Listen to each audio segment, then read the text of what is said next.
Yuri, Tara. Hey, congratulations on your new Thank you. project. Let Thank Thank you. you.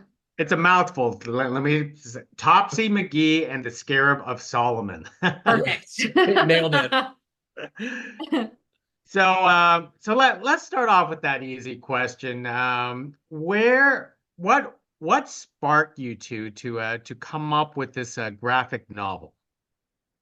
It It's is. a twisty and turny little Yeah. story. We've been married almost 23 years, and I think one thing that kind of united us is our love of stories and storytelling. And so back early on in our marriage, like if we were bored or we were waiting to do something, we would just start telling each other stories. We would sort of create a character and just start telling a tale to the other one.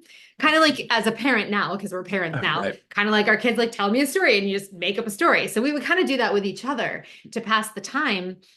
And I don't know exactly where we were or what we were doing where we originated this idea of Topsy, but she's this very fierce, heroic adventurer, and we just fell in love with her. Like she would be my ideal me if I were British and could, fence Right. and We're had living on many an retorts, I guess. Yeah, we're living on an alternate Victorian time. Exactly. But we started telling each other these tales. And then as a very sweet present for me at one point, Mhm. we were at a convention and you went over and I didn't know you had done Yeah, this. I saw an artist that I really liked, and I commissioned them to draw to do this piece of Tara as that character, as Topsy, and then gave her the The art, print. the print, and it was at that moment that I think the character really like came to life Because because she we was had, real now. We yeah, saw her. like, yeah, this is what this could look like.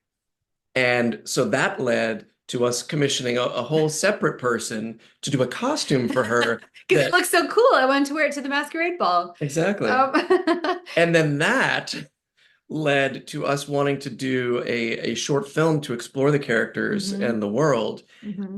And so we did this short film. And Yes. once we had done the short film, a friend of ours who is a television writer, Yeah, um, he created the show Dan versus Chris Pearson. It was a a while while ago, back, but yeah. but he came to us and was like, I really love what you guys have done. This is a really fun world and a really fun character. Would you guys be okay if I wrote the like television live action pilot for this show and we pitch it around? And we were To like, which we were, of course, said yes. yeah, are you serious? You want to take our character and like turn it into something? Well, yes, please. And we did. We did. We took the team and tried to go pitch The show. the But live but it action. was during a time when steampunk was not well received in TV. I think a big studio had shot a pilot and it had not gone well, and so everybody was like, "Steampunk is bad. We don't want to bet on a show." So the show didn't take off, but there were still a lot of stories we wanted to tell. Mhm. We couldn't. The characters had their hooks in us, and we thought, well, what's another way that we could do it that we'd have a little more control? Mhm. And then Uh, you came up with the idea. You said, what about because it is such an aesthetic world. Like you have, I don't know, you it's very have visual. steamships and you have like it's just very visual. And you said, what if we did a comic book, like just like in every issue is its own adventure. And I was like, that's a great idea because that's very visually as like as a medium, it's really fun to get content like that. But Mhm. then each issue is a different story, a different adventure for these characters. And so we started the process of figuring out from scratch because neither of us had any experience with comics how to make a comic book. Right. I mean, I've read a lot of comic books Yeah. growing up. We both have. But making one was something we were not used to. Like we did the short film because we were used to making things like that. Yeah. And while we, have published books together, we've never done a comic book Mm-mm. before, a graphic novel. And so We made so many we mistakes. made so many mistakes. But we also knew that we had to reach out to somebody that we trusted who did know more about that. And we had met again at a convention many years ago, Comfort and Adam, which is how they go by in the comic book world. It's Comfort, Love, and Adam Withers. They have a comic book company, and we really like them and we like their art. We like that they're a couple who works together. And so we went to them and we said, "Hey, look, this is what we want to do. We don't know what we're doing, but you know what you're doing. Could Would you you, guide us? yeah, would you be able to help us in this endeavor?" Mhm. And thankfully for us, they did. And they Yeah. helped us look for artists and broke down sort of the pipeline of what Because how a comic book is we made. didn't even know what the process was, like that you have to have the original sketch and then it has to be inked and then you have to have coloring and then letter. Like there was all these things that that were just not known to us, that were not part of our skill set. And we had to learn how to write a different kind of script. We had written scripts in the past, but never for a comic book, and the format is different. So there was a bit of a learning curve there as well. But because we knew we couldn't crank out, an issue every month, or even every couple months, or even every 6 months, we realized soon that we didn't want to release one comic and see how it went. Be like several years later, there'll be a follow-up. Like it just felt a little too nebulous. So we thought to tell a story with within like 3 issues, and rather than releasing the issues separately, to have them bound together in like trade paperback format would be sort of the way to go for us to tell this story and to explore these characters a little more in this way. And so that's we just got our galley copy. I know it's not for resale. This is just the galley, but we're very excited to see it in print. It's really exciting to have something like that you can hold in your hand. But that's the long version of how it came to be, really. You know what? I do have to admire that you both attend these conventions and cashed in your chips with all the connections and all the people you actually. I owe all the credit to him. He's just a much better people person than I am, and he's very good at that. Yeah. So in the end, through this entire production, what did you guys learn about yourselves in this new industry? Because we're familiar with both of you voice acting and acting in real life, and this is an entirely different animal. Yes. Yeah. We realized it takes, when you're doing it all yourself and putting together a book like this, it takes longer than you think it's going to.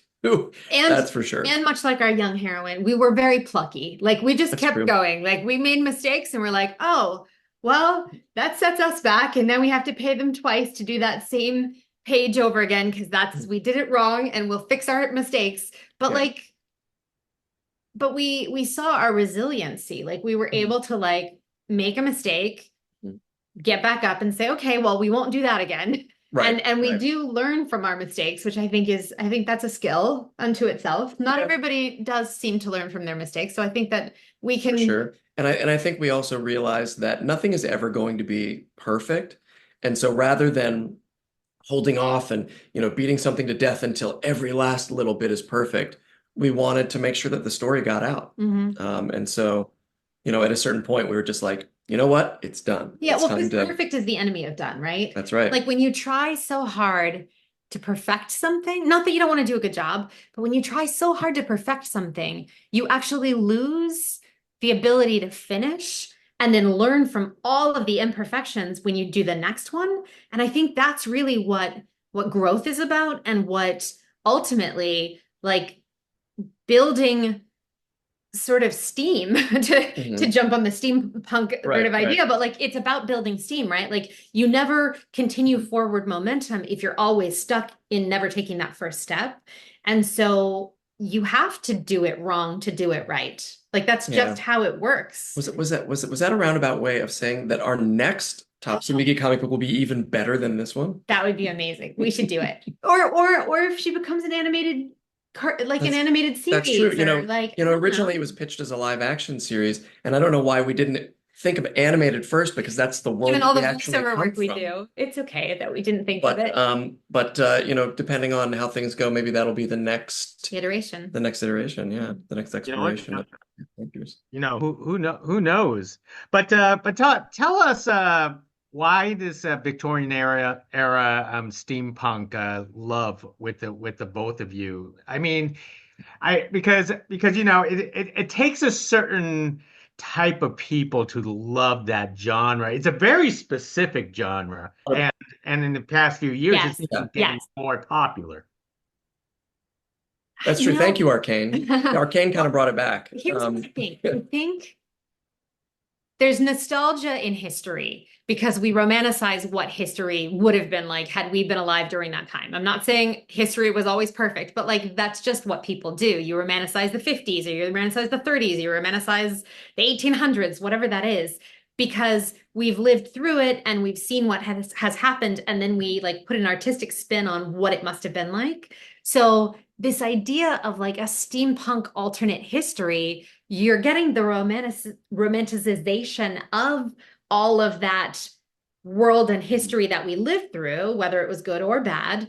But then you also get the ability to play and make it turn out the way you want it to turn out and make it as adventurous and fun as you want it to be. Because if you grew up watching Indiana Jones, you get to now be in it. Like you get to have the exploration and the adventure and the intrepidness and the determination. And like there's such a joyful, playful passion about it. Not that you can't take steampunk and make it very dark. I mean, I'm sure you could do like a steampunk Sweeney Todd or something that's like a murderer who goes around killing people in a very gruesome and amazing Tesla way. Right. But for me, what I love about it, and I think we sort of match on that, although I'm sure you would enjoy a very dark, murdery steampunk underbelly. Right. I'm the world. I'm the murdery one of the two of us. No, because I wrote a book literally called Prep School I for know. Serial Killers. That's It's true. fine.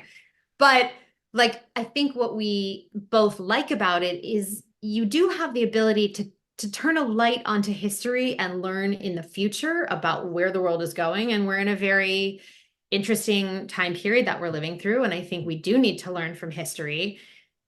But you can also take art and use some of that history, like a spoonful of sugar helping the medicine go down. It's like holding up art as in our case as sort of a warped mirror to show. But we're doing it in a playful way. Yeah. We're not trying to do it as a like bash you over the head with like, don't do those bad things. We're trying to say, but wouldn't it be great if people were clever and fun? And I think when I say warped, I think another one of the things that we love about the steampunk aesthetic is you've got what, historically was a very sort of specific time.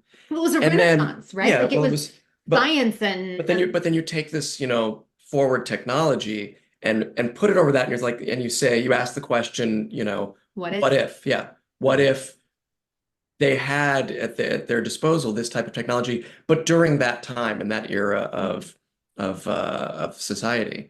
And I've always just loved that aesthetic, the sort of this fantastic technology in a time when technology was brand new, what that looks like. Yeah. But there's also hope and possibility. I think that's like, to answer your question, there is a little bit of like, it's the anticipation of like the hope and excitement of what could be, the what if holds a lot there. Like it's exciting to think about.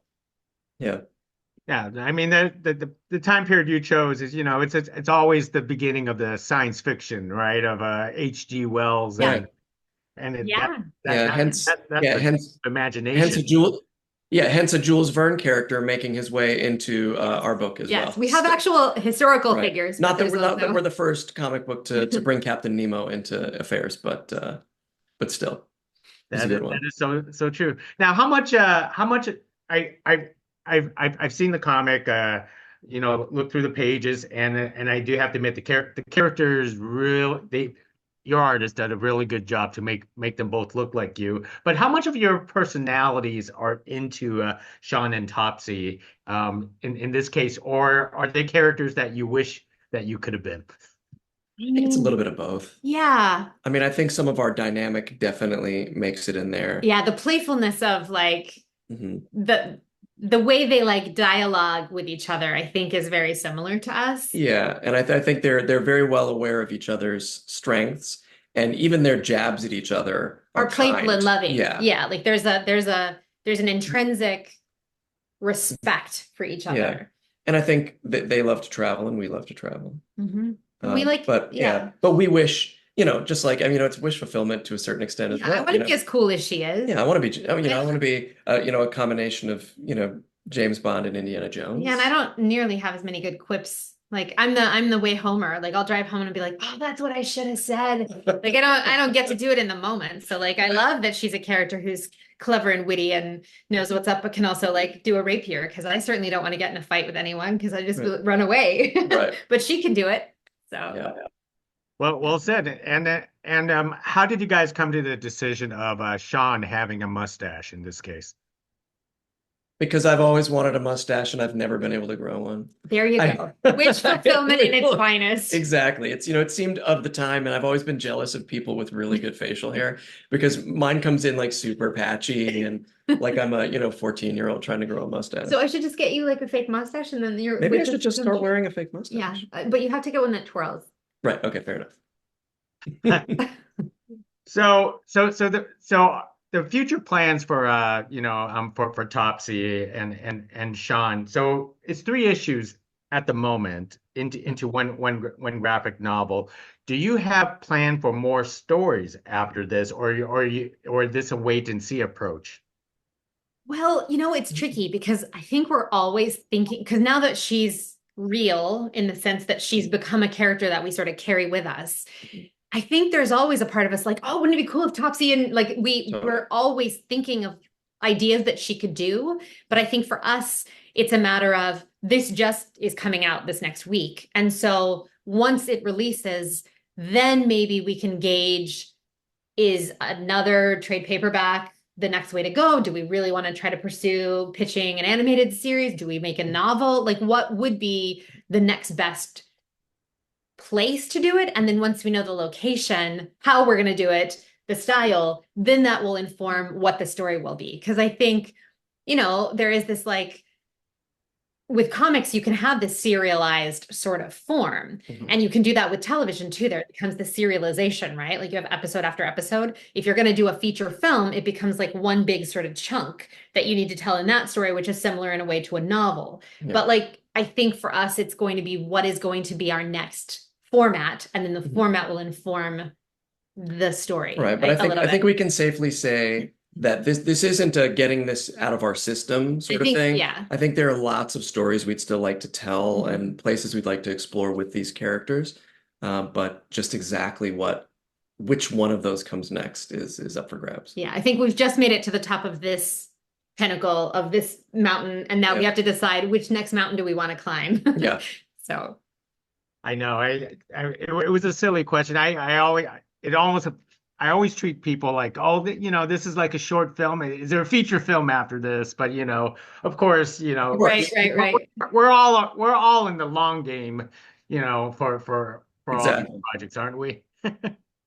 Yeah. And it's hard, like he said, once a character sort of is pulling on you, then you're compelled to like keep mining it. Like it's already such a rich world and so fun to dive into. You get it to a certain point, and then the character starts demanding of you. Yeah, they're like, hey, I'm over here. Right. What about this? Here's the next story we need to tell. Yeah. So they take on a life of their own. They become tangible, and then they just follow you around until they're 18 and move out of the house or something like that. I don't know.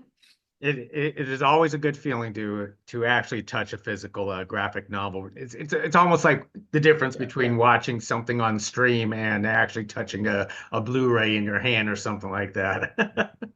Exactly. Yeah. Long live physical media. That's why you collect them, because you want to touch it. Yeah. Absolutely. Well, I've taken a lot of your time already, but let me. I always wanted to ask the both of you is you both of you have your own careers and working together. How is it working together on a project like this one though? That's completely new and probably drive both of you nuts because it's an uncharted territory. Yeah, well, whenever you make your own thing and have to figure it out, it does drive you a little nuts. Yeah, but we're a little nuts, so it's okay. But we love working together. Yeah. We've worked together, for a long time. Sometimes sure on things that we're not in charge of. We get cast on in a game or a TV show together. But most of the time we have to create those opportunities for ourselves to work together. Yeah. And Tara never stops coming up with brilliant ideas, so I don't know if that's going to end anytime soon. Well, I think you also have great ideas. We just have I think we have different strengths, which is one of the reasons I think we complement each other and work so well together. Because like he said, I come up with a lot of ideas. They're not all great though. And he's very good at like tempering them and saying, okay, well, that's been done a lot, or that's a good idea. But if you do that, then that puts us in this corner. And is that where you want to, like, he's very good at sort of wrangling and navigating that. And he's also just very technically proficient as a storyteller in creating defined, delineated characters and voices, and like technically just making sure you have a good A storyline and a B storyline and a good arc to your like he's just very technically proficient. And I'm not terrible at it, but you're stronger than I am. And I think we each have strengths that kind of complement the other person. And I think that's one of the reasons that we do like working together, because it like up levels both of us on some level, because like I recognize them like, oh, you just fixed it. You made it so much better. Thank you. And I think you also like it. I'm like, well, what about this? But what about this? Because I'm never at a loss for, okay, well, that idea didn't work, so just throw it away and let's keep going. Yeah. And so like we move, our boat moves well together in the water. Yeah. Well, you know what? You both I want to say you both came up with a perfect baby with Topsy McGee and the Scarab of Solomon. So why don't you just wrap it up and tell us where we can get it soon? Yeah, because we're self-publishing, say what you want about the Amazon overlords, most of the time I hate them, but that is where you'll be able to get it. It's print on demand on Amazon. Next Wednesday, October 9th. Although yes, coming out next week, a week from Wednesday, a week from tomorrow. Yeah. But I'm sure that I will order some copies to take to my local comic shops and see if they would be willing to put them on the shelves. Because I still like going to comic shops. Because physical media. I mean, this will be physical media because it'll be print on demand, but but we'll also be looking into a digital version. Digital version. Yeah. For I think to start with, we're happy to have gotten this out, but we would like to make it available for people who don't read physical comics these days, and I know they're out there. So. Well said, and not to mention if they bump into either of you at a convention, they probably could get it directly from you too. That is true. That is true. We might take some. Yeah. Well, anyways, Yuri, Tara, thank you very much for this lovely conversation, and congratulations. You know what? I read it in one sitting, and I'm so glad. Thank you. So thank you. I'm so happy. You usually when I pick up like graphic novel, I'll be going, it's more than 30 pages. Do I want to read it? But it was exciting, and then I was going, that's it? Yay, that's the perfect. That was the perfect review. Oh, thank you. Yeah. So from me to you, I want more, but let's support your project. Thank you. All right. Well, thank you so much. You can write that review that you just said to us. You can write it on Amazon when it comes out. How about that? Let's do that. Thank you very much. Really appreciate you both, and hopefully thank you so much. It was lovely chatting with you.